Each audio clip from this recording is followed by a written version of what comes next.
Assalamualaikum warahmatullahi wabarakatuh.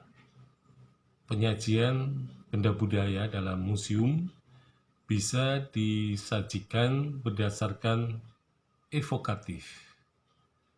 Artinya, museum mencoba untuk menggugah ya rasa penasaran ya dan juga menggugah rasa ingin tahu ya lebih lanjut dari suatu benda budaya. Jadi contohnya misalnya di dalam museum dipamerkan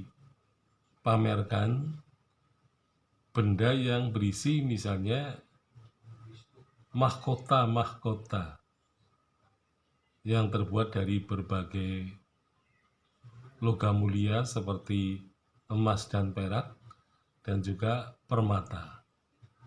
Nah, maka sebenarnya banyak pengunjung yang ingin tahu lebih banyak bagaimana bangsa Indonesia pada masa yang lampau telah membuat berbagai bentuk mahkota yang dipakai oleh raja-raja atau mungkin kepala-kepala daerah atau kepala-kepala suku pada masa yang lampau.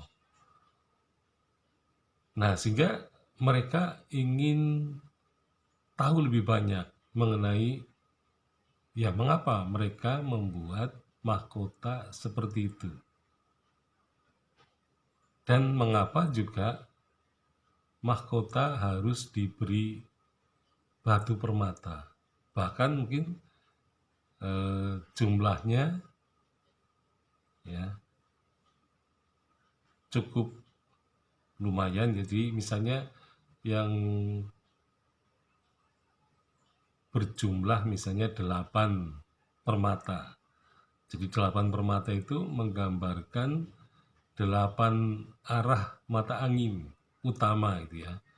Jadi ternyata bahwa mahkota dalam bentuk melingkar itu yang kemudian di 8 sisinya itu, di 8 titik itu ditempatkan mahkota-mahkota yaitu dari permata, kemudian ada emas, perak dan emas gitu ya. Nah, sehingga memang bagi pengunjung ingin mengetahui lebih daripada yang tersajikan di situ. Apalagi di dalam museum itu penjelasan mengenai benda ya budaya itu terlalu singkat ya. Jadi misalnya di Museum Nasional ditemukan mahkota yang berasal dari abad ke-7, abad ke-10 ya. Jadi abad ke-10 pada waktu itu pusat pemerintahan sudah berpindah ke Jawa Timur ya, yaitu Kerajaan Mataram di Jawa Timur. Nah, tetapi di Karsidenan Banyumas ternyata ditemukan sebuah mahkota yang ternyata kemungkinan itu adalah milik seorang rakai yang berada di situsnya itu. Nah, di dalam museum itu diberi penjelasan bahwa mahkota itu berasal dari distrik ya Sokaraja, onder distrik Kembaran, desanya adalah Sambeng Kulon. Jadi di sana ternyata ada koleksi yang penyajiannya itu bersifat evokatif ya.